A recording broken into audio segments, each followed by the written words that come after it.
que, tava direto com ela no telefone e ela começou com uns papos de crente dentro de casa. Eu falei, que conversa é essa? Virou crente agora, ficou louca, tá querendo nada de santa. Eu tava totalmente resistente a tudo aquilo, eu não queria nada de Deus. Minha vida já tá uma droga, ainda a mulher vira crente. Eu falei, pelo amor de Deus, onde é que isso vai parar? E ela se envolvendo cada vez mais. Era o tempo todo, era toda briga, ela ligava para uma irmã, para chorar para as irmãs. Eu falava, meu Deus, nem sei quem são essas pessoas, está falando da nossa vida. Eu viajava para fazer show com a banda, ela ia para a periferia, passava o fim de semana na casa das irmãs. E as irmãs não tinham tempo ruim, meu amigo. Era culto todo dia, o dia todo, era monte, era vigília, Ela voltava tendo que descarregar isso em alguém, e era eu. Eu não aguentava aquilo. Eu sei que eu fui resistindo, daqui a pouco ela veio com uma notícia, essas irmãs vão vir aqui em casa. Eu falei, Falei, isso não está legal. Mas eu não tinha moral alguma, eu estava completamente arrasado dentro de mim, eu não tinha nem autoridade para dizer, não vem, acabou. Não, eu falei, quando é que elas vêm? Segunda-feira. Eu falei, então segunda-feira eu vou fazer alguma coisa, não vou ficar aqui. Ela falou, só que são 7 segunda-feira. Aí eu, poxa, 7 segunda-feira, toda segunda-feira eu vou ter que arrumar alguma coisa para fazer. E eu fiz o meu plano, e eu falei, cara, vou ficar fora, não quero saber de crente, não quero saber dessas irmãs loucas, não quero, a mulher tá ficando louca, minha vida já tá horrível. E eu fugi, só que aí teve uma vez que eu esqueci que elas iam.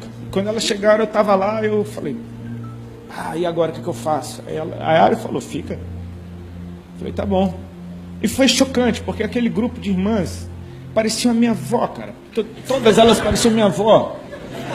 Eu falei, meu Deus, eu pensava, Ali, como é que você anda com um povo desse? Eu falei, essas são as irmãs, Chegaram lá, tudo simplesinho, daqui a pouco começaram a orar, e elas, ultra, mega, hiper pentecostais, cara, elas deram lugar rapidinho ao Senhor. E daquele jeito delas, né? Pulando num pé só, rodando, correndo pela casa, karatê, dando espadada. Elas não se intimidaram nem um pouco com a minha presença e com estar na minha casa. Eu era um intruso naquele lugar. E eu me senti assim, eu me lembro que eu me senti extremamente intimidado. Quando a primeira começou a orar em línguas, que ela eu lembro dela dar uma sapateada no chão, já desatou a língua estranha, daqui a pouco todas pegaram, e daqui a pouco o que está acontecendo? Eu fui encostando na parede, eu fiquei com os olhos regalados, coração desesperado, vendo aquelas mulheres correndo pela casa. Eu falei, ficou tudo louco isso aqui. E daqui, cara, Deus tem o jeito dele. Daqui a pouco lá vem uma, ela fez a tangente no sofá, eu lembro até hoje da curva que ela fez no sofá. Ela veio com o dedo já, tacou o dedão na minha cara e falou, o irmão, a voz dela já estava assim, o irmão já aceitou Jesus?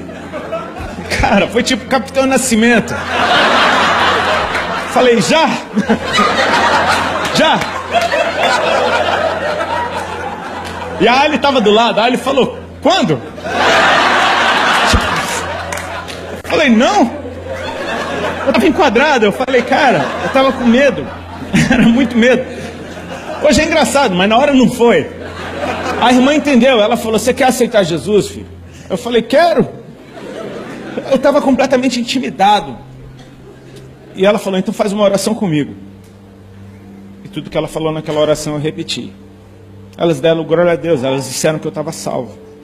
Elas disseram que Jesus tinha me perdoado e que Ele agora era o meu Deus e que eu era um filho dele. Eu falei, Elas oraram e foram embora. Ficou eu e a Ali naquela sala. Eu falei, que é isso? Que povo é esse que você está andando? Explica agora esse negócio. Aquelas músicas que elas cantaram, que blá blá blá blá blá blá é aquele lá. Eu falei, tá louco, pelo amor de Deus. Enrolei uma bomba, fumei. Eu falei, não tô aguentando, doido pra fumar. Passou uma semana. Não foi bem uma semana. No meio daquela semana, uma delas ligou lá em casa. Eu atendi o telefone. Ela falou, oi, irmã Sandra. Eu falei, peraí que eu vou chamar a Alexandra. Ela falou, não é com você que eu quero falar. Eu falei, Ela falou, irmã Sandra. Eu falei, amém. Aí ela disse, você lembra de mim? Eu falei, lembro.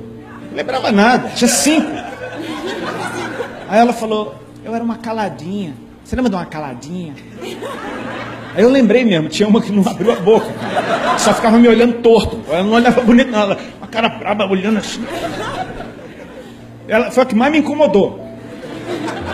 E ela falou, eu sou aquela cara, eu falei, oi, justo a mais calada tinha alguma coisa para falar comigo. Eu falei, pode falar. Então, filho, eu estava orando por você, e o Senhor começou a me falar. E o Senhor começou a contar, falar para ela coisas a respeito do meu relacionamento com a Ali, da forma que eu olhava para ela, o que eu enxergava nela. Eu falei, Alexandre contou tudo para a irmã, né? A irmã está só aqui fazendo a ponte para resolver nossa situação. E eu, por educação, falei, é verdade, estava dando muita bola, esperando a ligação terminar. Daqui a pouco, Deus começou a falar algumas coisas a respeito da minha vida. Sabe quando a palavra ela entra lá no fundo do teu coração, parece que alguém deu um mergulho dentro de você? E aquela mulher da periferia estava falando coisas a respeito da dor que eu tinha. Ela falava, Jesus mandou dizer isso para você. E assim foi lindo, porque... Desculpa. Eu sou desses caras que anda falando no telefone andando. E tinha um espelho no corredor. Eu parei na frente daquele espelho, o cara estava chorando. Só de ouvir que ele me amava. E aquilo assim, atraiu meu coração. Porque eu falei, cara, tem algo maior.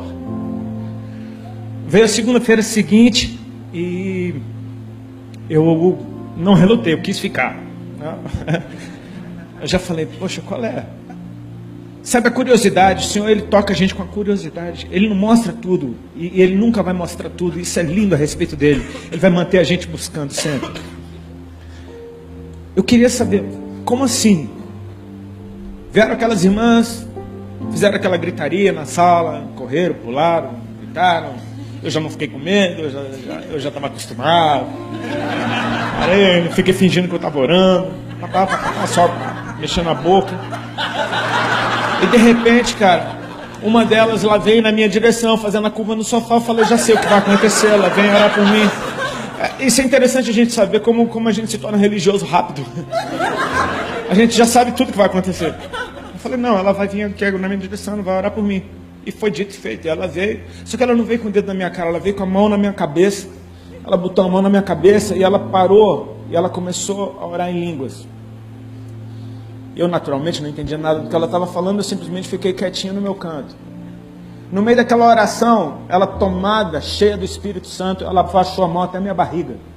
E ficou orando com a mão na minha barriga. E eu achando aquilo tudo estranho, de repente ela parou, e sem nenhum drama, sem nenhum floreio, sem nenhum tom de voz diferente, ela me entregou um recado. Ela falou, irmão Rodolfo, com essa naturalidade, ela falou assim, o Senhor Jesus está mandando te dizer que nessa tarde Ele está te curando de um câncer no estômago, para você saber que Ele é Deus, que Ele te ama e que Ele tem uma obra para fazer na tua vida. E aquilo foi tipo um soco. Eu me lembro do calorão que eu senti na hora.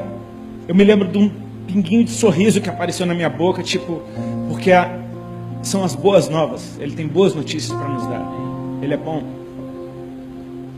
Por pior que eu estivesse, o que Ele tinha para falar a meu respeito era algo bom. E eu comecei a pensar, meu Deus, eu tenho 28 anos de idade, como assim? Câncer? Isso não faz sentido. A gente começa a fazer conta, tipo, mas eu sou muito novo. Daqui a pouco eu comecei a pensar, cara, eu tenho uma dor de estômago há 2 anos que não passa. Falei, que estranho isso. Aí comecei a me lembrar, meu Deus, eu estou perdendo peso há muito tempo. Meu Deus, eu estou cheio de caroço espalhado pelo corpo há tanto tempo. Falei, cara, tudo isso é sintoma. Eu ouvi as conversas de doença dentro de casa. Daqui a pouco eu me toquei. Por que eu ouvi as conversas de doença de câncer dentro de casa? Porque o meu avô, pai da minha mãe, morreu de câncer de estômago. Porque 2 tios, irmãos da minha mãe, morreram de câncer de estômago. Porque 2 tias, irmãs da minha mãe, tiveram que arrancar um seio por causa de câncer. Eu falei, cara, isso estava na família. Eu comecei a pensar, só que ficava dentro da minha cabeça, Ele está te curando. Ele não estava dizendo que eu tinha, Ele estava dizendo que Ele estava tirando. Eu nunca vi ninguém, uma ministração de cura desse jeito, porque não foi repreensão da doença, não foi sai em nome de Jesus, foi um recado. Ela disse, Ele está mandando te dizer que Ele está te curando, para você saber que Ele é Deus, que Ele te ama e que Ele tem uma obra na tua vida. E o que aconteceu? Aquilo se manifestou no meu físico. Naquela tarde, eu me lembro que quando a gente estava terminando de orar, de mãos dadas, eu comecei a soprar. Eu soprava muito forte até sair todo o ar do meu pulmão. E aquilo ficou até estranho. Eu me senti até constrangido, porque eu falei, que coisa estranha que eu estou fazendo, por que eu estou fazendo isso? Veio na minha mente, tem algo saindo de você. Eu percebi, cara, ela falou de um câncer no estômago. Eu prestei atenção, meu estômago não estava doendo. Eu falei, cara, não está doendo. Interessante. Aquilo era uma segunda-feira. Passou a terça, passou a quarta-feira. Na quinta-feira eu acordei de manhã, tomei banho. E quando eu fui passar desodorante, não tinha caroço nenhum debaixo do braço. Eu falei, cara, o que é isso? Eu olhei o outro braço, não tinha caroço nenhum. Eu apertei na virilha, não tinha caroço nenhum. Eram muitos, eram bolotas enormes, mais ou menos desse tamanho. Eu contei 9 num braço uma vez, mais um monte no outro. Eu mal fechava os braços, eu tinha que tomar 2 anti-inflamatórios por dia. Eu estava nesse ritmo há uns 4 meses para fechar os braços. Doía demais. E de repente aquilo tudo desaparecia, estava tudo branquinho. Eu me lembro que eu saí correndo pela casa. Ele vendeu um negócio, ele estava secando o cabelo no outro banheiro. O que foi? Eu falei, olha isso aqui. Eu apertava fundo, eu tentava procurar, não tinha nada. Ali eu falei, cara, Ele é real. Para tudo. Eu falei, eu sei que você está me vendo aqui agora. Aquilo mexeu comigo. Eu falei, cara, Ele é real, Ele me ama, Ele me ama. Só que a ficha demorou para cair. Eu ia morrer, eu não vou mais. Meus dias estavam acabando. Agora começou. Sabe, antes de tudo, queridos, a bondade do Senhor se manifestou. E por causa da bondade dEle, eu quis estar perto dEle. Então eu comecei a andar com as irmãzinhas também. Comecei a ir para lá e para cá. Eu falei, quero aprender. Me fala mais de Jesus. Todo culto que eu ia tinha alguma coisa para eu ouvir. Todo culto aconteceu alguma coisa. Deus foi fazendo coisas tão rápidas na nossa vida. A gente noivou em semanas, porque a irmã falou, é bom vocês casarem. E estava chegando o aniversário da Alha, eu comprei um par de aliança de presente e fiz o nosso noivado debaixo da mesa do restaurante. Vai dar sua mão aqui, enfiei sem ela ver. Ela olhou, chorou. E aí a gente foi dar notícia do noivado para os pais dela. Fomos para Balneário Camboriú. Pega a prancha, pega umas roupas. Vamos de última hora. Pega o bagulho que tem, leva. E fomos lá e eu não me programei. Então cheguei lá em Balneário, eu tinha pouca maconha. E eu me lembro de um dia no hotel, eu estava tentando fumar. Quer dizer, eu estava fumando e tentando ler a Bíblia. Porque eu estava apaixonado por Deus. Eu não sabia nada dele. Eu não conhecia um livro da Bíblia, eu não sabia nada. Eu só sabia da palavra do cego de Jericó, que foi o que a irmã pregou no dia que eu aceitei Jesus. Eu estava procurando o tal do cego na Bíblia, eu não achava ele. Fumando meu bagulho, a Ali tinha ido para casa da mãe dela, eu estava no hotel, eu estou lá fumando, daqui a pouco eu estou fumando e eu estou prestando atenção. Cara, é o último baseado que eu tenho. Eu falei, comecei a esquecer da Bíblia, comecei a pensar, é o último baseado que eu tenho, como é que eu vou fazer para fumar amanhã? O que é que eu vou fazer? E aí, como é que eu vou fazer? É o último. Daqui a pouco eu comecei a... É o último, cara. É o último. Cara, é o último. Fumei ele todinho. Miserável. É o último, cara. É o último. E sabe o que foi engraçado? Que quando eu terminei de fumar ele, acabou. Eu falei, vou fumar tudo para não ter chance de eu querer depois. Falei, cara, eu estava decidido. É o último. Acabou. Falei, o que eu faço agora? Eu estava lá doidão, sem maconha, com a Bíblia. Hoje eu sei que foi o Espírito. Na hora eu achei que foi uma grande ideia. Eu peguei o telefone e liguei para a casa da mãe da Ali. Era umas 11h30 da noite. A Ali atendeu. Ela falou, oi amor, já estou indo para casa. Ela veio se explicando. Eu falei, não, eu tenho uma notícia para te dar. Com a voz de doidão. Ela falou, qual a notícia, amor? Eu falei, parei de fumar. 5 minutos depois do último baseado, eu dei testemunho. Parei de fumar. Ela fez alguns segundos de silêncio e disse, amém. Porque eu acho que ela não queria parar de fumar. E eu nunca mais botei um baseado na boca. Deixa eu te falar. É a bondade do Senhor. bondade do Senhor. Ele foi muito bom comigo. Ele começou a me atrair e eu comecei a ter tanto prazer nos momentos que eu estava perto dele. Que eu ia naquelas igrejinhas da periferia, eu não sabia nada de nada, então eu ia a todas as igrejas ao mesmo tempo. E Deus, com muita misericórdia, usava as pessoas. Em todo canto que eu ia, eu recebia amor, eu ouvia palavra, tinha algum profeta, é isso que te digo.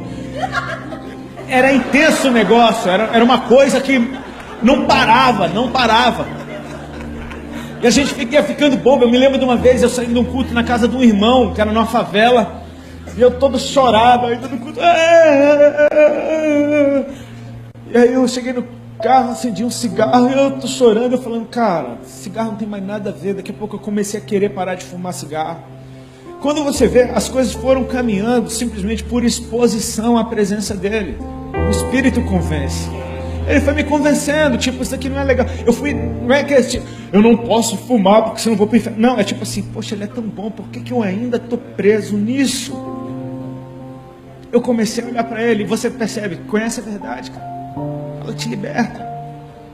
Eu comecei a ir atrás dele, eu comecei a buscá-lo, eu comecei a querer conhecê-lo. E nessa inocência de simplesmente se mover por aquilo que meu coração estava me impulsionando, porque em questão de meses eu estava noivo, não fumava mais maconha, estava ficando gordinho, engordei 19 quilos em 3 meses. Virei uma bolinha, todo mundo percebendo, tá gordinho. Agora eu começava a ouvir bullying.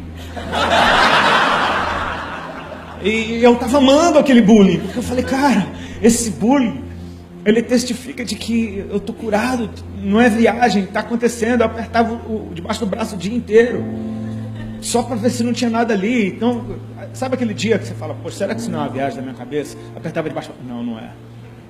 O Chechel até brincou uma vez, né, meu batera, ele é cheio de tiradinha, ele não pode ouvir uma tiradinha dessa, uma oportunidade. Eu estava uma vez contando um testemunho, e ele ouvindo, eu estava falando, eu falei, irmãos, tinha vezes que o meu sovaco pregava para mim, porque era só apertar debaixo do braço que eu me lembrava que Jesus era real. Aí eu vi o Chechel caindo na risada. Esse cara tá rindo. Daqui a pouco ele chegou, Rodrigo, sabe como é o nome do teu sovaco, cara? Falei, qual? Aí ele, é Axilas Malafaia.